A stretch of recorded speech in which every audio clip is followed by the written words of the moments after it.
The desolate wind howled a lonely song across the endless plains, carrying with it the whisper of desperate pleas and the echo of forgotten promises. This is a story woven from the ragged threads of human frailty and the stubborn knots of a past that refused to unspool. He came begging her for shelter for his disabled Blackfoot daughter. She took her in, but also, before we get into this tale, let us know in the comments where are you watching from, and subscribe if you want more content like this one. Eleanor stood at the threshold of her dilapidated cabin, a gaunt sentinel against the encroaching twilight, her silhouette a stark, unyielding line against the bruised horizon. The dust, a constant companion in this forgotten corner of the world, coated everything. Her worn calico dress, the rough-hewn planks of her porch, even the air she breathed, gritty and tasting of defeat. Her hands, gnarled and perpetually chapped, instinctively tightened around the worn handle of her broom, as if preparing for an invisible battle. For years, she had cultivated this solitude, a thorny hedge grown thick with suspicion and the bitter fruit of betrayal. She had seen too much, endured too much to welcome any intrusion into her carefully constructed peace. However hollow it might feel, the world, in her estimation, was a ceaseless tide of taking, and she had nothing left to give, or so she told herself with a fierce, almost desperate conviction. Her eyes, the color of a stormy sea, held the depths of unspoken grief and a guarded cynicism that kept all emotion at bay, a self-imposed exile from tenderness. Every creak of the floorboards, every rustle of dry leaves in the wind, felt like an accusation, a reminder of what she had lost, of what she had allowed to be taken from her. The silence of her days was broken only by the mournful calls of distant coyotes and the rhythmic pulse of her own weary heart, a drumbeat marking time in a life she no longer recognized as her own. She was a woman etched by hardship, a living testament to the harsh, unforgiving landscape that surrounded her, a landscape that mirrored the barren tracts within her own soul. This was her truth, a cold and rigid certainty, the distant flicker on the horizon, a smudge against the deepening purples and grays of the plains, began as an irritation, then slowly congealed into a tangible threat. It was a man, and beside him a smaller, struggling form. They moved with a halting, desperate gait, like two broken figures in a desolate painting, drawing nearer with each agonizing step. Eleanor felt a familiar knot tighten in her gut, a premonition of disruption, an unwelcome ripple in the placid, if stagnant waters of her existence. He was a Blackfoot man, his face a map of exhaustion and despair, his traditional attire tattered and faded, speaking volumes of a long, arduous journey. Clutched against his side, shielded by his own weary body, was a girl, perhaps no older than 7 or 8. Her small frame seemed unnaturally bent, her movements stiff and uncoordinated, a stark vulnerability etched into her every line. Her dark eyes, wide and searching, met Eleanor's with an unnerving directness that pierced through the woman's carefully constructed indifference. This was not merely a request for a cup of water or a meager meal. This was a plea of a different, more profound nature, a desperate gamble against the insurmountable odds of the frontier and the ingrained prejudices of the time. The man's voice, when it finally reached her, was a raw whisper, roughened by dust and choked with a profound sorrow. He spoke of a relentless fever, of a rapid decline, of a child left with limbs that no longer obeyed, a mind that sometimes wandered. He spoke of a daughter, his only daughter Willow, and of a last impossible hope, a desperate shelter for her, a sanctuary from the relentless march of a world that had no place for the weak, especially for those deemed other. Eleanor's gaze lingered on the girl, a flicker of something she quickly suppressed, a ghost of an echo from a distant past. Her heart, a fortress of ice, felt a tiny, almost imperceptible tremor. This was the moment of decision, a crossroads where the path of hardened solitude met the unexpected curve of desperate humanity, a confrontation she had long dreaded. The air hung heavy with the unspoken weight of his plea, a tangible thing that pressed down on Eleanor, demanding an answer. The man's eyes, dark pools of bottomless grief, did not waver from hers, silently challenging her to turn away. "She needs a roof, even if only for a time," he rasped, his voice barely audible above the rising wind. "A place safe from the elements, away from the eyes that judge. Eleanor's mind, accustomed to immediate selfish calculations, raced through the implications. A child, a Blackfoot child, and a disabled one at that. The whispered scorn of the few white settlers who rarely passed this way would be a new kind of burden, an external pressure adding to the internal weight she already carried. They would see it as a foolish act, a betrayal of their unspoken codes. Yet as she looked at the girl huddled against her father, a small shiver ran down Eleanor's spine, not of fear, but of a forgotten sensation, a memory stirring deep within her. It was the memory of a similar vulnerability, a time when she herself had been at the mercy of others' indifference. A flicker of raw, desperate empathy quickly extinguished, for empathy was a luxury she could no longer afford. But then another thought, colder and more calculating, began to coalesce in the back of her mind, a shadow of an idea that had been gestating in the barren landscape of her solitude. Her gaze shifted from the child's fragile form to the worn, dark earth beneath her feet, then to the solitary, weather-beaten grave mound beneath the ancient oak, a silent, stark reminder of her greatest loss. A sudden, almost imperceptible shift in her eyes, a hardening that wasn't entirely about refusal. She swallowed, the sound like gravel in her throat. "What will you offer in return?" she finally asked, her voice flat, devoid of warmth, a question steeped in a lifetime of transactions and disappointments. The man hesitated, his hope faltering, before he spoke of an heirloom, a story, a debt to be repaid, words that felt hollow in the face of such profound need, yet words that Eleanor would twist to her own purpose. The man's departure was a swift, agonizing thing, a severing of a thread that had just been spun. He left Willow on Eleanor's porch, a small bundle of fear and confusion, her father's tearful promises of return dissolving into the vast, indifferent expanse of the plains. Eleanor watched him go, a figure shrinking into the hazy distance, until he was nothing more than a dust mote, a phantom in the shimmering heat. The silence that descended after he was gone was not the familiar, comforting silence of her solitude, but a new, heavy quiet, thick with the unasked questions in Willow's wide, dark eyes. The child, crippled and foreign, represented everything Eleanor had sworn off: vulnerability, responsibility, the messy entanglements of human connection. Her presence was an affront, a constant reminder of the world's persistent intrusion into her carefully curated isolation. Eleanor felt a surge of resentment, cold and sharp, like the edge of a newly honed blade. What had she done? What madness had possessed her to allow this small, broken creature into her domain? Her gaze swept over the cabin's interior, every worn piece of furniture, every dust mote dancing in the shafts of sunlight, suddenly seeming alien, tainted by this unwelcome presence.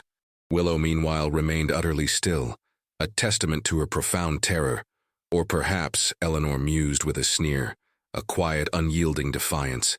Her small hands clutched a worn, crudely carved wooden bird, its painted feathers chipped and faded.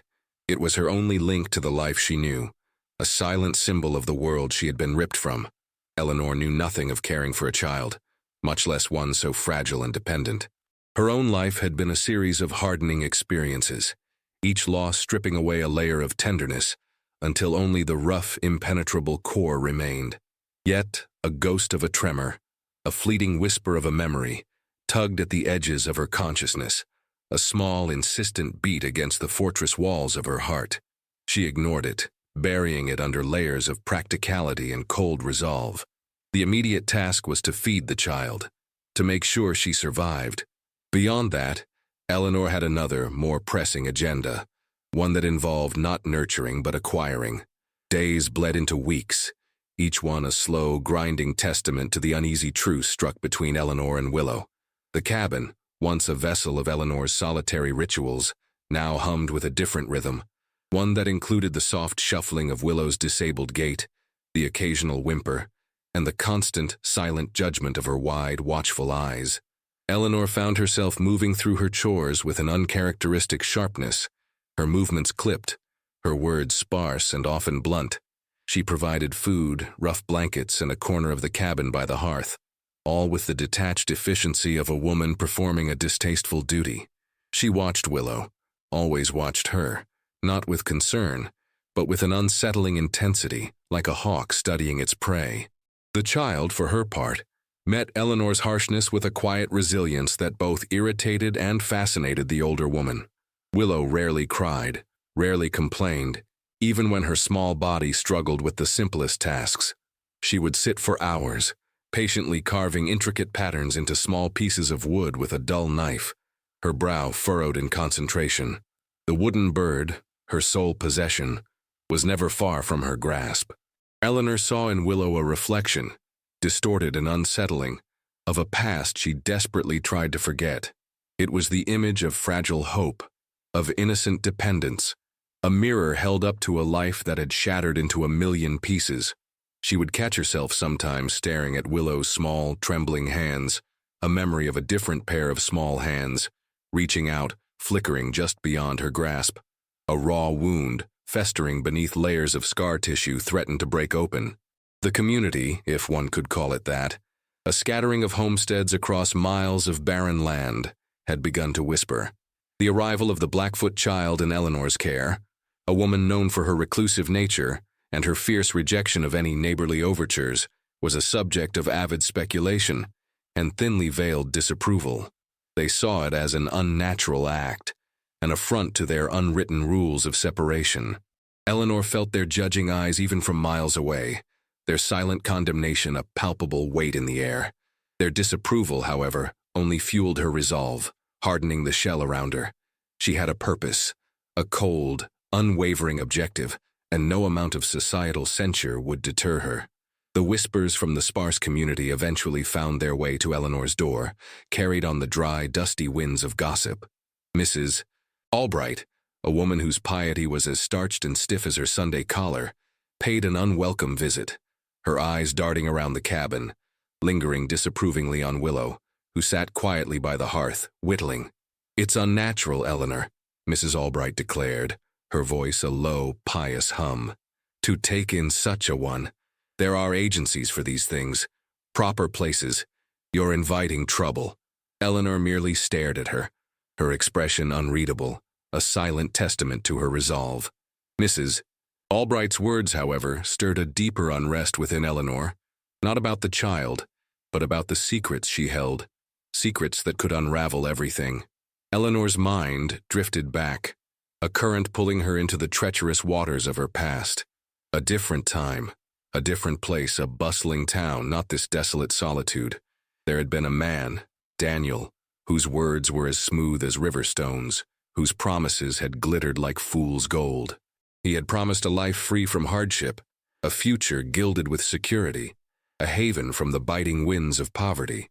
She, young and desperate for escape from a desolate farm life, had believed him, had clung to his words like a drowning woman to driftwood. They were to build a home, a true home, unlike the shack she had known. But Daniel's promises were as fleeting as morning mist. He had taken everything, her meager inheritance, her savings, her trust, leaving her with nothing but a crushing debt and the hollow ache of betrayal. The details of that betrayal, the extent of his deceit, were a festering wound she had sought to bury under layers of isolation and bitterness. She had learned then the hard truth, that charity was often a cloak for exploitation, and that vulnerability was a weakness to be purged. Willow, innocent and fragile, was a stark reminder of her own past foolishness, a mirror reflecting a younger, more trusting Eleanor, and the cold, cynical part of her vowed that this time the tables would be turned. This time, Eleanor would be the one to orchestrate the outcome, using the resources available to her, even a small disabled child, to finally reclaim what she felt she was owed by a cruel and indifferent world. A sudden sharp cry from Willow pierced the quiet of the afternoon, dragging Eleanor from the depths of her bitter reflections. The child had fallen, her fragile leg twisted beneath her, tears finally streaming down her small, dirt-streaked face. For a fleeting moment, Eleanor's hardened facade threatened to crack. The sight of such innocent, unadulterated pain ignited a spark of something long buried, a memory of tenderness she had relentlessly tried to extinguish. She knelt, her movements surprisingly gentle, her calloused fingers examining the child's ankle. It was not broken, merely a painful twist, but the raw vulnerability of Willow's face, etched with a combination of fear and a desperate, childlike plea for comfort, was a stark challenge to Eleanor's carefully constructed detachment. "Foolish girl," Eleanor muttered, her voice rougher than intended, yet laced with an unfamiliar tremor. She helped Willow to her feet, supporting her weight, feeling the lightness of the child's bones, the warmth of her small body against her own. It was a physical connection Eleanor had long avoided, a breach in the invisible wall she had erected around herself. The smell of wood smoke clung to Willow's simple dress, a scent that stirred a distant, unsettling memory of a small wooden cradle, of a different child's soft skin. The moment passed, leaving Eleanor shaken, her resolve momentarily wavering. This intrusion of raw emotion, this unexpected brush with genuine vulnerability, was dangerous. It threatened to chip away at the very foundation of her purpose, the carefully laid plans that revolved around the but also of Willow's presence. She had taken Willow in, yes, but not out of altruism. There was a reason, a dark motive, tied to the land, to a hidden history, to a desperate search for something lost. And this child, this seemingly helpless burden, was the key. Eleanor had heard the stories whispered among the old-timers of certain lands holding secrets, ancient Blackfoot wisdom pointing to hidden things beneath the earth. A desperate, irrational hope had begun to fester in her, linking Willow to this lore, to a potential solution to her own ruin. The wind carried the scent of coming rain, a heavy metallic tang that promised a brief reprieve from the omnipresent dust. Eleanor sat by the window, watching the horizon, her gaze not on the darkening clouds but on Willow, who was now meticulously sorting through a small collection of river stones she had found. Each stone, unique in its shape and color, was placed with deliberate care into an old, rusted tin. Eleanor's plan, a dark flower blooming in the arid landscape of her soul, revolved around these very objects, these small pieces of the earth's bounty. She had been observing Willow for weeks, noting the child's uncanny connection to the land, her intuitive ability to find things Eleanor herself had searched for tirelessly and fruitlessly. The old stories, dismissed by the white settlers as mere folklore, spoke of specific stones, specific patterns in the earth that marked places of significance, places where the very spirit of the land converged, often holding ancient artifacts, or, more alluringly, veins of precious metals. Daniel, the man who had ruined her, had boasted in his fleeting moments of honesty of a map, a crude drawing passed down through his family, of a forgotten claim on this very land, a claim he had intended to exploit before his sudden, unexplained disappearance. Eleanor had stumbled upon fragments of this map, hidden in his discarded belongings, a jumble of half-truths and cryptic symbols. It hinted at a discovery, something valuable, something that would erase her debts and restore her fortune. But the final piece of the puzzle, the true location, remained elusive. Willow, with her deep roots in the Blackfoot traditions and her seemingly innate sensitivity to the land, was the unexpected key. Eleanor had seen the child's fingers tracing patterns in the dirt, the way her eyes lingered on specific formations of rocks, the way she seemed drawn to certain areas of the expansive plains that Eleanor herself had overlooked. This was the but also, the dark core of Eleanor's hospitality. She had taken the child in, yes, but not solely out of a flicker of compassion, but as a divining rod, a living tool to unearth a hidden fortune. The storm broke with a primal fury, mirroring the tempest brewing within Eleanor's soul. Thunder cracked, splitting the heavens, and lightning illuminated the cabin in stark, terrifying flashes. Willow, roused from her sleep, whimpered, her small body trembling with fright. Eleanor, however, felt a strange exhilaration. This was the night. This was the climax she had been unconsciously preparing for. In the fleeting moments of light, Eleanor pulled out the tattered fragments of Daniel's map, spreading them across the rough-hewn table. Her eyes, gleaming with a feverish intensity, darted from the cryptic symbols on the map to Willow, then to the child's small collection of riverstones neatly arranged in their tin. She had seen Willow placing them, arranging them in a precise order, mimicking a pattern Eleanor recognized from one of the fragments, an ancient Blackfoot symbol for hidden wealth. The realization hit her with the force of a physical blow. The child was not just intuitively connected to the land, she was unknowingly revealing the map's secrets, guided by instincts passed down through generations. Eleanor knelt before Willow, her voice a low, urgent whisper that cut through the storm's roar. "Show me," she demanded, her voice barely controlled. "Show me where these belong." Her finger trembled as it pointed to the empty spaces on the map fragments. Willow, wide-eyed and confused by the sudden intensity in Eleanor's face, instinctively reached for the stones, her small fingers hesitant at first, then moving with an almost ritualistic certainty. She began to place the stones onto the map, aligning them with the etched symbols, each placement a silent revelation. Eleanor watched, transfixed, her breath catching in her throat as the fragmented map slowly began to make sense, connecting disparate points, forming a coherent path leading to a specific, secluded outcrop of rock, barely a mile from her cabin. The location of Daniel's hidden claim, the source of her promised salvation, was finally unveiled. But with the revelation came a chilling clarity. Eleanor had used this innocent child, this fragile, dependent creature, as nothing more than a means to an end, a living key to unlock her own greed. The bitter taste of her own deceit filled her mouth, a deeper, more unsettling flavor than any dust she had ever swallowed. The storm had passed, leaving behind a world washed clean, yet strangely raw. Eleanor stood at the designated outcrop, a place she had passed countless times without a second glance. The air was crisp, charged with the lingering electricity of the departed tempest. Willow sat a few feet away, her small face pale with exhaustion, her eyes fixated on Eleanor with an unnerving intensity, as if she sensed the profound shift in the woman. Eleanor's hands, trembling not with eagerness but with a strange dread, began to dig at the freshly dampened earth. The soil yielded easily, revealing not gold or silver but a small, rusted tin box, no bigger than her palm. Her heart hammered against her ribs, a drumbeat of anticipation and fear. This was it, the culmination of her dark plan, the answer to her desperate prayers. But when she opened the box, there was no glittering treasure, no stack of currency. Instead, nestled within, lay a single meticulously carved wooden bird, identical to the one Willow always carried. Beside it, a faded, brittle letter addressed to Eleanor. It was Daniel's handwriting, unmistakable in its elegant loops and flourishes. The letter spoke not of a fortune, but of a confession, a plea for forgiveness. He had not abandoned her but had fallen ill, dying far from home, consumed by a regret that lingered like the smell of burning wood.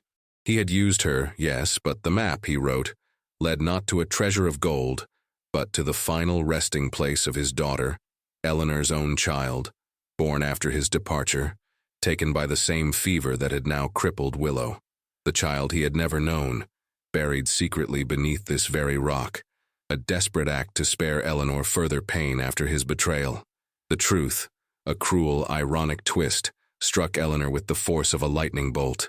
Her child. Her child. The small, forgotten grave beneath the oak had been empty all these years. This was the source of her enduring grief, the phantom limb of a loss she could not name, the child she had believed stolen, gone. And Willow, the small, disabled Blackfoot girl, was not a means to an end, but a living, breathing echo of her own long-lost daughter, a child who, like hers, had been touched by the same cruel fever. The world tilted on its axis, her carefully constructed cynicism crumbling to dust. Her purpose, her greed, her bitterness, all of it had been a twisted pursuit of a ghost, fueled by a truth she could not bear. The revelation was a searing brand, leaving Eleanor raw and exposed, her carefully constructed edifice of bitterness collapsing around her. The wooden bird, the letter, the small, shallow grave beneath the rock, they spoke not of a hidden fortune, but of a hidden grief, a long-buried sorrow that had festered within her, poisoning every interaction, every thought. The true treasure was not of gold, but of a truth more profound and infinitely more painful. She looked at Willow, truly looked at her, seeing not a tool, not a burden, but a child, frail and vulnerable, yet possessing an indomitable spirit. The guilt, sharp and suffocating, washed over her. She had used this child, this innocent, as a means to a dark, selfish end, unknowingly chasing the phantom of her own lost daughter. Willow, sensing the shift, cautiously approached, her small hand reaching out to touch the wooden bird Eleanor now clutched. In that moment, a fragile, unspoken understanding passed between them. The external world, the judging eyes of the community, the harshness of the plains, all faded into insignificance.